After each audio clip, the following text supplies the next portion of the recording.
Des pas de danse endiablés, des sketchs ou encore un tableau sur lequel chacun est venu peindre sa désapprobation à la politique française en matière de visa. Nous sommes au centre culturel d'Outasek de Dakar. Ils sont artistes, plasticiens, musiciens, écrivains et autres intellectuels, à venir ainsi dénoncer les nombreux refus du consulat général de France d'accorder des visas à des Sénégalais. Le dernier refus qui fait des vagues est celui dont a été victime le professeur Omar Sankaré. Ce dernier, deuxième agrégé de grammaire française après Léopold Sédar Senghor, devrait aller recevoir une distinction à Paris. Il y a eu beaucoup de cas. Tu sais qu'il n'y a pas longtemps, quand même, c'est une icône de la musique sénégalaise. Il se déplace depuis plus de 30 ans. Est-ce qu'on peut imposer à Thione une autorisation de sortie du ministre, etc. Donc il y a plusieurs cas.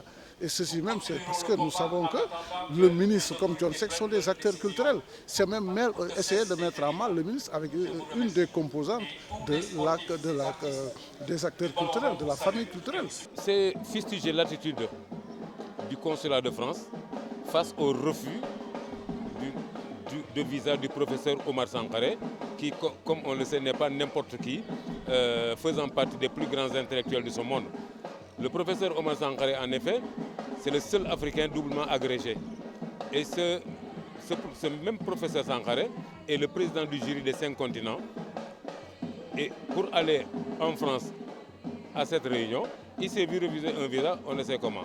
Et je crois que ça a été la goutte qui a fait déborder la vase, puisque antérieurement, des célébrités du monde des arts avaient eu les mêmes problèmes de ce refus de visa-là.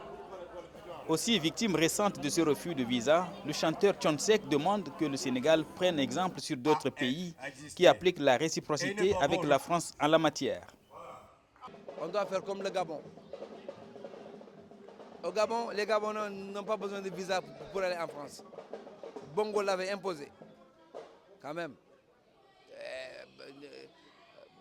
Soit on est indépendant ou bien on ne l'est pas. Les manifestants envisagent d'écrire au président français François Hollande pour protester officiellement, mais en réclamant le départ du consul actuellement en poste à Dakar.